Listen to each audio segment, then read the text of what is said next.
Esteja convosco. Ele está no meio de nós. Proclamação do Evangelho de Jesus Cristo, segundo Mateus. Glória a vós, Senhor. Naquele tempo, disse Jesus aos seus discípulos: o discípulo não está acima do mestre, nem o servo acima do seu senhor. Para o seu discípulo, basta ser como o seu mestre, e para o servo, ser como o seu senhor. Se ao dono da casa eles chamarem de Beelzebu, quanto mais aos seus familiares. Não tenhais medo deles, pois não há nada de encoberto que não seja revelado, e não há nada de escondido que não seja conhecido. O que vos digo na escuridão, dizei-o à luz do dia. O que escutais ao pé do ouvido, proclamai-o sobre os telhados. Não tenhais medo daqueles que matam o corpo, mas não podem matar a alma. Pelo contrário, temei aquele que pode destruir a alma e o corpo no inferno. Não se vendem 2 pardais por algumas moedas? No entanto, nenhum deles cai no chão sem o consentimento do vosso Pai. Quanto a vós, até os cabelos da cabeça estão todos contados. Não tenhais medo, vós valeis muito mais do que muitos pardais. Portanto, todo aquele que se declarar ao meu favor diante dos homens, também eu me declararei em favor dele diante do meu Pai que está nos céus.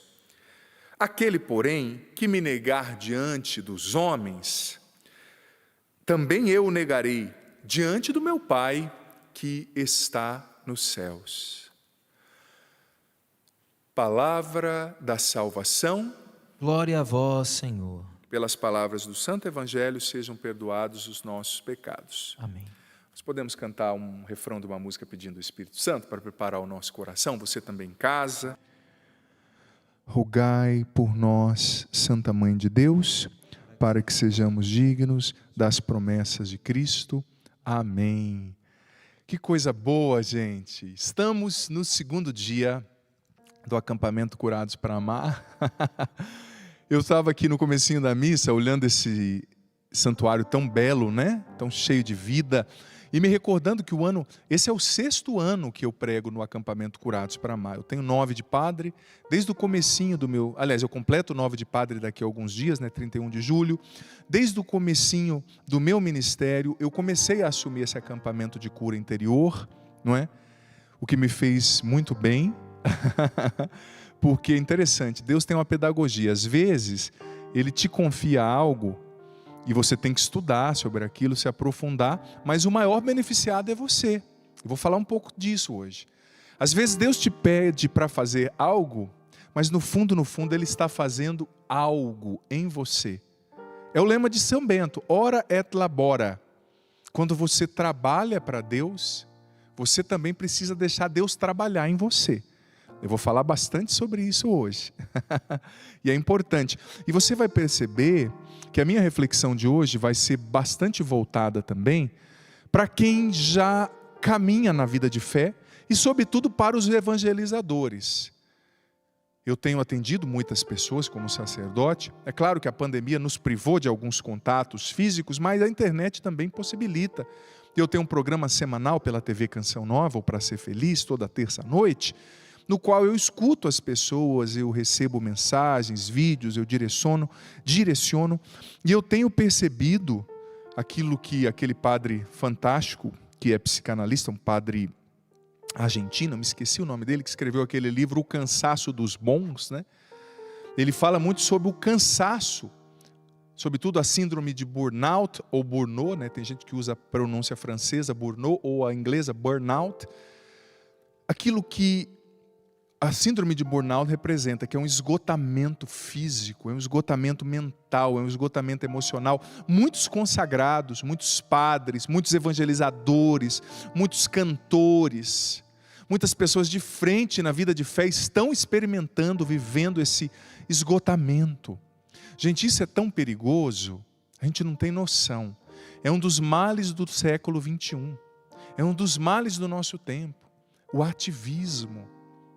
Eu tenho refletido tanto, eu estou louvando tanto a Deus por essa pandemia, sou honesto em dizer, porque essa pandemia, que é ardilosa, assim, atroz em vários sentidos, que se interpõe entre nós e a realização de muitos projetos, sonhos talvez, mas ela é danosa em alguns sentidos, mas para mim e para muitos de nós ela pode ser muito proveitosa, porque ela está fazendo a gente parar, refletir, entender o que verdadeiramente vale a pena.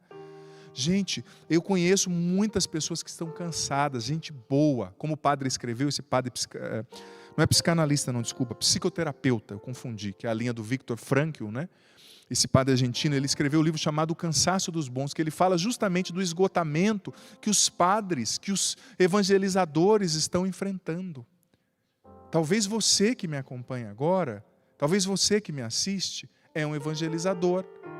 Deixa eu falar com você aqui mais diretamente. Talvez você é um evangelizador, é alguém que está na frente, está evangelizando, você talvez pertence a uma nova comunidade, talvez você é alguém que coordena alguma atividade na igreja ou em outra esfera social, política, econômica. Talvez você é um padre, é um senhor bispo, é uma religiosa, uma freira. Talvez você é um missionário, mas que perdeu o sentido da tua vocação, perdeu o sentido da tua fé, perdeu o sentido do que você faz. Quero falar com você hoje, é com você mesmo. Com todo o respeito, eu quero englobar quem está chegando agora na fé, claro, mas eu quero falar com você, que já está na caminhada. Porque eu vou dizer para você, existem perigos que são muito sorrateiros, muito pequenos. Existe uma palavra do livro de Reis, que o povo estava preocupado porque as colheitas estavam se perdendo.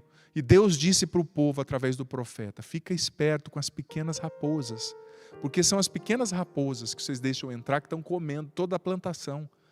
As pequenas raposas que entram na nossa mentalidade, as pequenas raposas que entram na nossa mente, as pequenas raposas que entram na nossa rotina, a cabeça da gente não para, esse ativismo.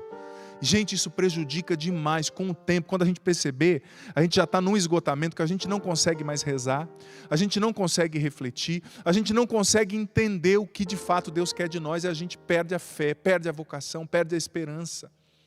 E Santo Tomás de Aquino dizia no livro 2, seção 2 da Suma Teológica, que a esperança é o que nos liga diretamente a Deus e que nos faz vivos. Se nós perdermos a esperança, a gente perde a vida, perde a razão de estar vivo. Eu vou falar um pouco sobre isso, porque São Bento dizia, ora et labora, trabalhe sim, mas reze. Trabalhe sim, mas deixa Deus trabalhar em você também. Enfim, antes de falar disso, quero começar com o Evangelho. Você viu que no Evangelho, Jesus por 3 vezes nos dá a seguinte ordem, não tenhais medo. Versículo 26a, 28a e 31a. Não tenhais medo. Primeiro, não tenha medo de quem te persegue e não te entende. Não tenha medo dos que matam o corpo, mas não podem matar a alma. E temei profundamente os que podem matar a alma e destruir o corpo na salvação. Não tenhais medo do futuro e de qualquer coisa que te falte, porque Deus cuida de você. Ele cuida dos passarinhos e muito mais de você. Não tenhais medo, até o cabelo da vossa cabeça estão todos contados. E você que é careca, tem fio aí por dentro. E Deus conta os fios que estão aí dentro escondidos. Ele conta cada pedacinho de você. Você é dele. Ele cuida de você. Jesus está nos dando ordens. E ordens são para ser seguidas. Não tenha medo, não tenha medo, não tenha medo. É engraçado que a Sagrada Escritura, sobretudo a literatura judaica, hebraica, o hebreu, na época sobretudo bíblica, ele usava um ritmo para escrever a sua literatura, que quando ele queria reafirmar uma coisa muito importante, ele dizia 3 vezes. Tanto que quando você vai ler a história de José, em poucos versículos você lê dizendo assim, e o Senhor estava com José. Passa 3 versículos e o Senhor estava com José. Passa 5 versículos e o Senhor estava com José. História de José do Egito, né? A gente já entendeu na primeira vez que o Senhor estava com José, mas a Bíblia está reforçando, isso é muito importante. E no Evangelho de hoje, Jesus está pedindo por 3 vezes, está ordenando 3 vezes, não tenha medo. E ele está orientando o nosso medo. O medo é um sentimento humano. A amígdala, que é o nosso cérebro reptiliano, ela vai produzir esse instinto, né? Que é o medo, que é a alerta, que nos protege. Mas Jesus está orientando o medo. Olha, ele está dizendo, não tenha medo do futuro, eu cuido de vocês. Eu sou o guarda da vida, da alma de vocês. E ele está dizendo ao mesmo tempo, não tenha medo daqueles que não te entenderem, daqueles que te perseguirem. Tenha medo de quem te roubar a salvação. Não tenha medo, gente. O medo rouba a nossa fé. O medo, na verdade, se opõe à nossa fé demais e dificulta a ação de Deus na nossa vida. Quando você se deixa conduzir pelo medo, você acaba abortando aquilo que Deus está fazendo na tua vida. Você acaba abortando. O medo rouba os nossos sonhos. Esse medo imaturo. O medo não nos deixa confiar em Deus. O medo nos faz enxergar só o negativo. O medo nos faz ver os nossos limites como se eles fossem invencíveis. O medo paralisa. O medo não nos deixa ouvir a voz de Deus, discernir as coisas com clareza. O medo nos confunde. O medo rouba os nossos sonhos, como eu disse, e faz a gente buscar segurança humana em tudo. E a fé não é um enxergar. A fé é um caminhar mesmo sem ver. Não é? Mesmo sem ver. Enfim, tendo feito essa introdução do Evangelho, eu quero falar hoje de dois chamados muito especiais. Dois chamados. O primeiro chamado é de São Bento, que nós celebramos hoje, pai da vida monástica no Ocidente, e o segundo chamado é o do profeta Isaías. Você viu a primeira leitura? Que é o chamado de Isaías. Isaías teve uma visão, ele viu Deus, e no Antigo Testamento se tinha essa compreensão, que se você visse a Deus, você morreria. Mas na visão, quando ele viu Deus, Deus perguntou, olha, eu tenho uma missão e eu preciso enviar alguém. Quem que eu envio? Só que antes de Isaías dizer, Senhor, me envia, um anjo foi até ele, o purificou, né, com aquela tenaz, aquela brasa, e ele de fato pôde dizer, Senhor, eis-me aqui. Só que o interessante, chamado como eu disse de Bento de Isaías, vou começar explicando de Isaías. O interessante que esse texto de Isaías da primeira leitura, ele narra uma teofania. O que é uma teofania? Theos, phanos do grego, é uma manifestação direta de Deus, da presença de Deus. Aquilo também que no hebraico é chamado de Shekinah. O que é a Shekinah? É quando Deus manifesta a glória dele. Vem aquela nuvem ou aquele trovão, a presença de Deus, né? Então aconteceu uma Shekinah. E nessa Shekinah, Isaías teve um encontro pessoal com Deus. Ele viveu o discipulado, ele ouviu da boca de Deus. Ele se sentou aos pés ali de Deus, o amado da sua alma. Ele foi purificado pela palavra de Deus, porque a palavra, Jesus disse no Evangelho de João, vós estáis limpos pela palavra que eu vos tenho dito. A palavra é um líquido fortíssimo que tira as impurezas da nossa alma, fazendo uma analogia. A palavra de Deus limpa a nossa alma, a nossa mente, nossa história ferida. Então, Isaías teve um momento forte de discipulado. O que é discipulado? Olha só, vou caminhar aqui para o sacrário. Os cinegrafistas vão me acompanhando. O que é o discipulado? Estou vindo para cá. Olha só, gente, que sacrário lindo que a gente tem aqui na Canção Nova. Esse santuário é belíssimo, é fantástico. Olha só. Fazia muito tempo que eu não podia me ajoelhar por causa de uma cirurgia, agora estou voltando aos poucos. O que é o discipulado? Olha só, o sacrário, que aqui representa, é feito como a sarça ardente, né? Uma representação da sarça ardente, porque Deus estava no seio da sarça ardente, e aqui dentro da sarça está Jesus vivo na Eucaristia. O discipulado é você estar aos pés do Senhor, é você gastar tempo, é você ter um encontro pessoal com Ele, é você, com todo respeito, Jesus, reclinar sua cabeça assim, ó, no peito do Senhor, é você ouvir a palavra.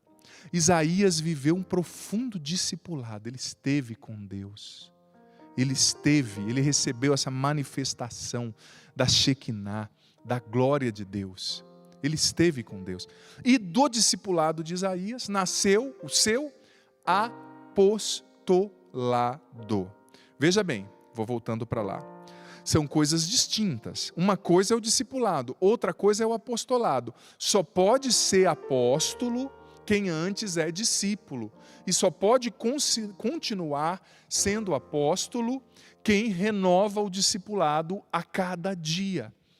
A Shekinah, a glória de Deus se manifestou. Isaías teve aquele encontro pessoal com Deus, recebeu o Espírito Santo.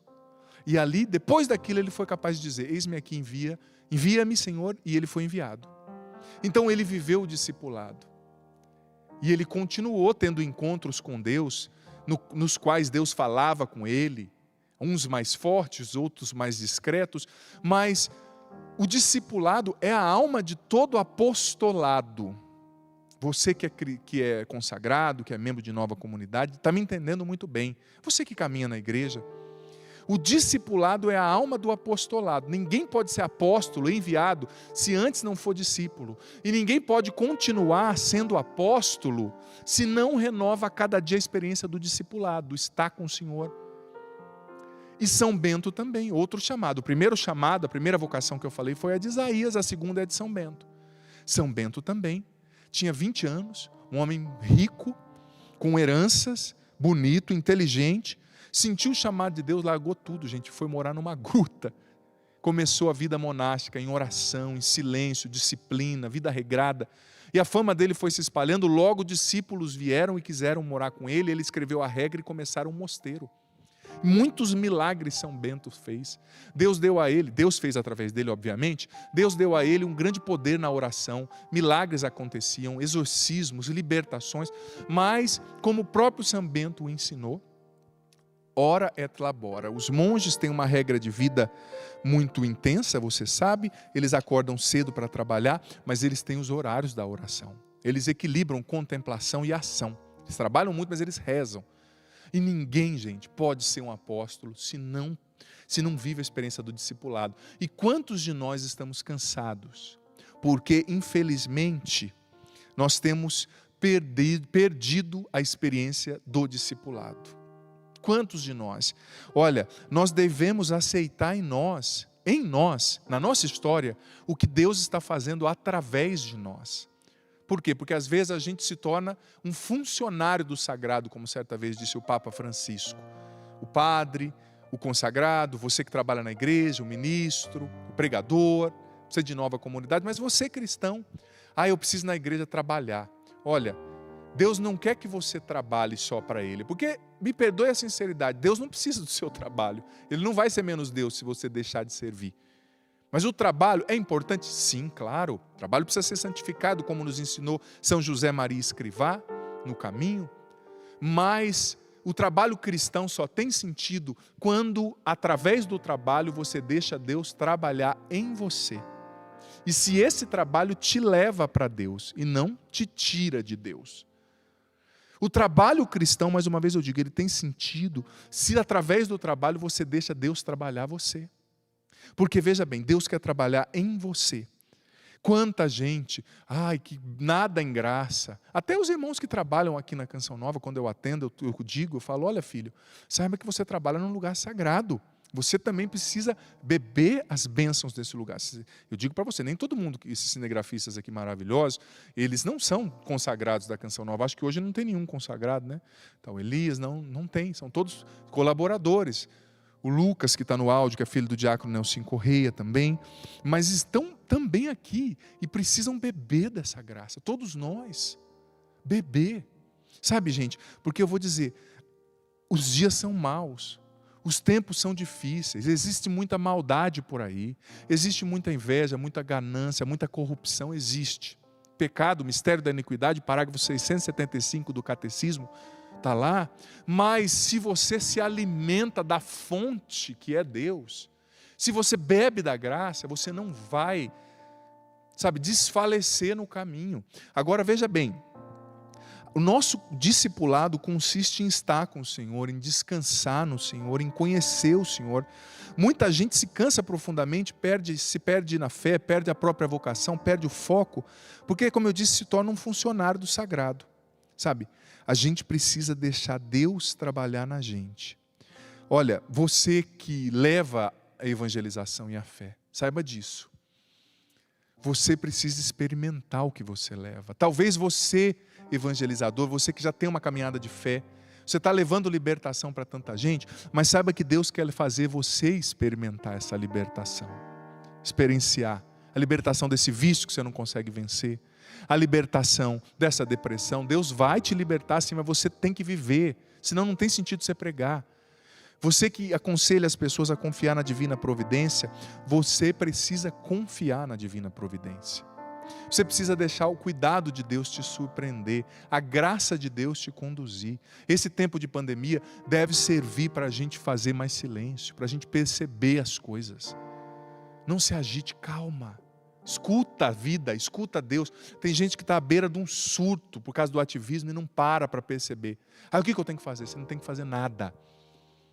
Deixa Deus te amar, deixa Deus cuidar de você. Mesmo na pandemia tem gente que não para. E o problema com as redes sociais é que mesmo na pandemia a gente continua em atividade. Eu vi uma pesquisa que me chamou tanta atenção. Olha, eu vi uma pesquisa, que segundo a Universidade da Califórnia, de San Diego, por exemplo, ela concluiu que os americanos produzem mais de 120 mil palavras e 40 gigas de dados na internet a cada 12 horas. 120 mil palavras, cada americano. E agora para o Brasil, não ri não, falando, é só lá. Olha só, a consultoria Deloitte concluiu que no Brasil, os jovens entre 18 e 24 anos desbloqueiam o seu celular mais de 120 vezes por dia. Mais de 120 vezes. E os mais velhos, depois de 55 anos, fazem isso umas 60 vezes por dia. Sabe? E essa pesquisa dizia o seguinte, tem uma jornalista americana que eu gostei demais do livro dela, chamada Bridget Schultz. O livro chama, eu não vi aqui, é Overwhelmed, How to Work, Love and Play When No One Has the Time. Você está sobrecarregado e você tem que descobrir como viver, como amar, como se divertir nesse mundo que ninguém tem mais tempo, né? A tradução literal, a tradução livre seria isso. E ela estava dizendo o seguinte, que o maior problema da nossa geração é que a gente está inflacionado de informação e está perdendo foco. Ela estava dizendo no livro, achei tão interessante, ela disse assim, ó, ela é estudiosa, acho que é psiquiatra também, ela disse que esse negócio de multitarefa não funciona na prática. O nosso cérebro não foi projetado pela evolução, por Deus, para fazer 15 coisas ao mesmo tempo. Não foi. E que, por exemplo, ela estava dizendo, quando você está fazendo um trabalho, digitando alguma coisa, e você para ver uma mensagem no Facebook e depois volta, ela disse o seguinte, que você gasta 5 vezes mais energia para reconectar no que você estava fazendo. Você para por 30 segundos, o seu cérebro precisa de 5 para voltar ao foco. E para quem para 112, 120 vezes por dia, o que fazer com essa molecada, hein? Oh, Jesus de Nazaré. Mas não é só a molecada, não. Esse tempo de pandemia, muita gente também em casa, tem gente que está acessando, desbloqueando o celular 300 vezes por dia. E ela estava dizendo que os estudos mostram que esse negócio de ser muito multitarefa não funciona. Vai pifar, vai dar ruim. Porque o cérebro da gente não aguenta. E tem tanta gente que é hiperantenado, sabe a série, acompanha todas as séries, abre 300 vezes o celular, mas não tira o tempo do discipulado para ouvir Deus e vai se perdendo. Se você não ouve Deus, você vai se perdendo. Deus está falando todo dia, mas você não está silenciando para ouvir. Deus fala no silêncio. Nós estamos na sociedade do barulho, impera o barulho, é a ditadura do ruído. Quantos consagrados, padres, religiosos, nós não conseguimos parar a cabeça um minuto. Deus não quer o que você faz, Ele quer você. E se você ficar só no fazer, você vai se perder. Você vai se perder. E olha, eu estava estudando sobre isso, é tão complexo, gente, essa questão do burnout, ou burnout, que, olha, o burnout, que é o burnout, né? Ele é definido como... aquele burnout, do inglês, quer dizer totalmente desgastado, né? A pessoa que vai se desgastando, fica que nem um palito de fósforo todo queimado. Chega uma hora que a pessoa surta, ela perde tantas energias, ela entra numa estafa que as consequências primeiras são desânimo e desesperança. Depois pode gerar ansiedade, depressão e até suicídio, se não for bem acompanhado. E você sabia que o burnout, essa síndrome do fazer, do se achar insubstituível, do achar que se eu não estiver lá, a reunião não vai acontecer, se eu não estiver lá, não vai dar certo. Isso tudo tem uma raiz muito forte ligada ao orgulho. Santo Tomás de Aquino, também na Suma Teológica, ensina que o orgulho é a fonte, o gerador, o vício capital gerador de todos os outros vícios e pecados. E por que está ligado ao orgulho esse ativismo? Porque o Papa Bento XVI certa vez comentou, num discurso, que acabou ficando em nós essa consequência do pecado original, né, que nos faz querer ser como Deus, ou seja, eu desprezo os meus limites, eu acho que eu tenho que fazer tudo que eu posso, tudo que eu tenho que estar sempre fazendo, dando. Então, esse querer ser como Deus, achar que eu sou o ilimitado, que eu posso tudo, é um pecado de orgulho, de soberba, que dá espaço para o inimigo na nossa vida, porque o orgulho é a brecha através da qual o inimigo mais age. Todos os grandes pecadores da Bíblia tiveram a raiz do seu pecado no orgulho. E o Papa diz que ficou isso em nós, sabe? Essa consequência do pecado original, do querer ser como Deus, essa independência de Deus, eu faço tudo. Olha, não é o que você faz. Talvez se você fizesse menos e rezasse mais e parasse mais, Deus te daria muito mais eficácia no que você faz. Há uma diferença entre eficiência e eficácia. Eficiência diz do processo, diz do saber fazer. Eficácia diz do resultado. Talvez você tenha sido eficiente, tem feito no seu trabalho, na igreja e fora, mas você não tem tido eficácia. Você faz o processo bem, mas você não tem resultado. Porque você está ativista, você não está deixando Deus fazer a parte que é dele. Eu desafio você, Jesus está falando hoje no Evangelho da confiança na providência. Eu desafio você, você que vai casar e não tem casa, você que precisa comprar uma coisa, você que precisa pagar uma conta, eu desafio você a nessa missa, eu vou dar espaço para isso, você fazer uma oração pedindo: Jesus, entra com a tua providência, o Senhor cuida de mim, eu preciso de ajuda, socorro, Jesus. Tenho certeza que você falar isso, Ele vai agir, tenho certeza. Eu desafio você nessa missa a fazer uma experiência com a providência, porque parece muito conceitual, né? É a providência de Deus. Não, a providência é a ação de Deus encarnada na tua vida, cuidando de você, dando, tirando, acrescentando, te fazendo enxergar, sabe? Ele cuida de você, Ele é o teu guarda. Mas olha só, esse burnout, ou burnout, ele é tão sério, gente. Segundo o The New York Times, 20% da população mundial que trabalha ativamente tem esse problema, desenvolve esse problema. Certa vez eu atendi uma pessoa em São Paulo, que tinha esse... Ela não percebeu, porque a maioria das pessoas demora para perceber que está no meio do furacão, né? O burnout é uma doença já desde 1974, já descoberta, né? O psicólogo americano, 1970, aliás, Herbert Frauenberger, que descobriu, mas a pessoa demora para descobrir. Às vezes a pessoa está no meio do negócio, né? Eu atendi uma moça de 32 anos em São Paulo, uma mulher. Ela trabalhava numa empresa e ela trabalhava tanto, ela chegava a trabalhar 14 horas por dia.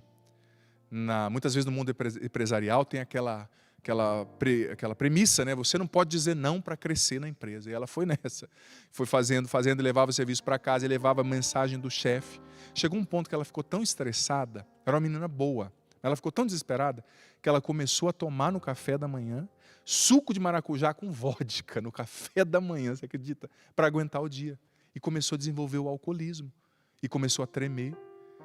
Graças a Deus, a tempo ela percebeu, a gente trabalhou e ela conseguiu também, com ajuda técnica, né, psicológica, perceber isso e mudar o rumo.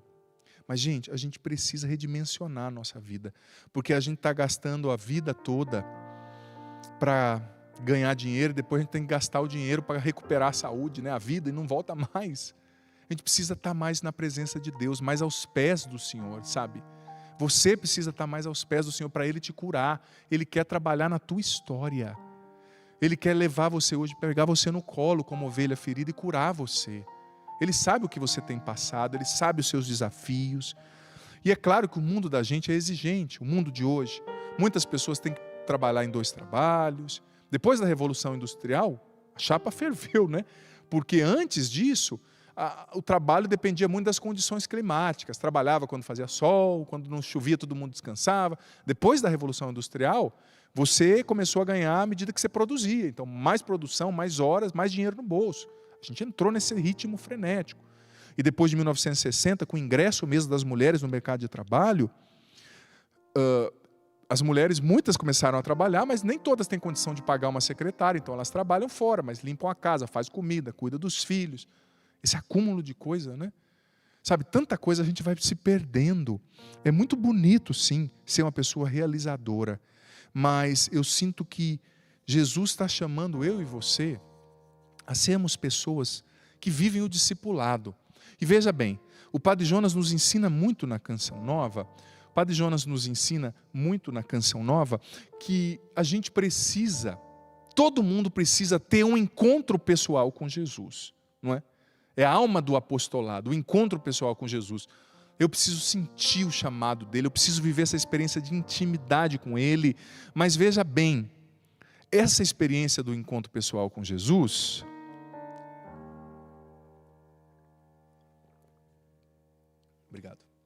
é uma experiência que precisa ser renovada a cada dia. Às vezes Deus não nos cura mais porque a gente não dá tempo para Ele, né? Ele quer tocar mais nas feridas da nossa história, nas feridas que geram medo, né? O Evangelho falava do medo. Ele quer tocar mais nas feridas abertas, sangrando dentro de você. Talvez você, eu dizia ontem na missa, né? Você que experienciou uma traição, a perda de alguém, o sofrimento psíquico, a depressão, a ansiedade. Ele quer trabalhar mais curando você. Você não tem que carregar essa mochila pesada pelo resto da vida. Você não tem que carregar essa mágoa, essa amargura, essa dor que está te consumindo, essa solidão, essa angústia para o resto da vida. Não. Deus pode curar você, mas para Ele curar, você precisa dar tempo para Ele. Você precisa estar na presença dEle. Você precisa estar aos pés dEle. Padre, mas a igreja está fechada. Filho, claro que a igreja é insubstituível, o sacrário de Jesus está vivo na Eucaristia, mas se a igreja está fechada, a igreja pode ser a sua casa, seu quarto. O que Jesus disse no Evangelho? Entra no teu quarto em silêncio e ora ao Pai em segredo.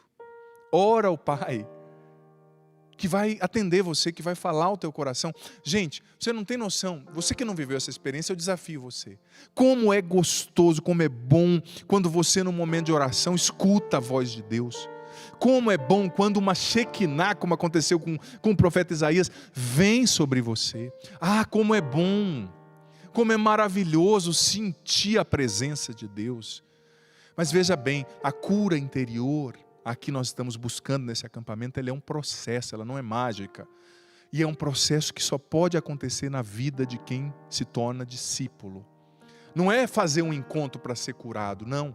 É tornar a sua vida um encontro, para que Deus vá te curando, te redimindo no hoje, no cotidiano, gradativamente. É ter um encontro com Jesus a cada dia. Como eu disse, o Evangelho falava de medo. Quantas pessoas paralisadas pelo medo. Padre, eu estou com medo de morrer. Padre, eu estou com medo de perder tudo. Padre, eu estou com medo do futuro. Esse medo que gera ansiedade. Veja bem, você vai vencer esse medo através da oração, através do discipulado. Porque quando a gente ouve a voz de Deus como Isaías, o medo se vai, sabe? A gente centra o nosso coração no que Deus está falando. E o Evangelho é muito forte nesse sentido. Jesus está falando, olha, vem para mim. Eu não sei o que você está vivendo, talvez lutas, dores, derrotas, contas para pagar, vontade de morrer, problema, não sei. Ou talvez você esteja bem também, vivendo bem, mas Jesus está dizendo, vem para mim, eu quero cuidar de vocês, eu quero guardar vocês, eu quero curar, eu quero pegar você no colo, vem ser discípulo. Para de tanta preocupação, para de ficar dizendo tanta coisa, não diga, deixa eu te amar. Você já viveu a experiência de você chegar perto de uma pessoa que você gosta muito, querendo falar tanta coisa e você não tem explicação, você somente abraça a pessoa e o abraço fala? Deus quer te abraçar hoje, quer abraçar você. Você que está cansado, você que perdeu o porquê da sua vocação, você que perdeu a esperança na vida, você que perdeu a razão da sua fé, questiona tudo.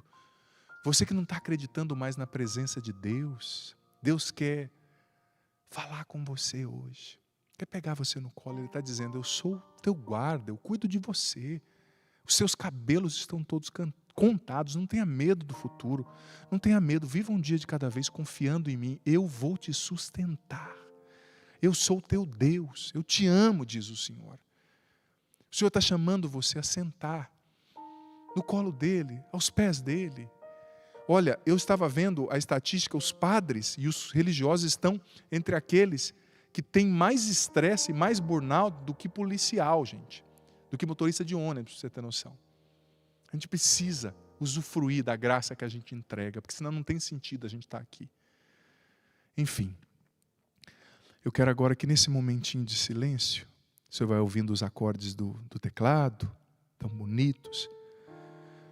Eu vou te dar um minutinho de silêncio para você falar com Deus. Antes do padre rezar, do padre cantar, ele quer ouvir você. Deus quer ouvir você. Eu vou te dar esse um minuto, no máximo um minuto. Os cinegrafistas, como ontem, vão procurar uma imagem bonita de Jesus crucificado, do Pai das Misericórdias, para te ajudar a rezar. E eu convido você mesmo, é você. Ai, padre, eu não sou uma pessoa de fé. Ai, padre, eu sou um pecador. Para Deus você não é pecador, você é filho.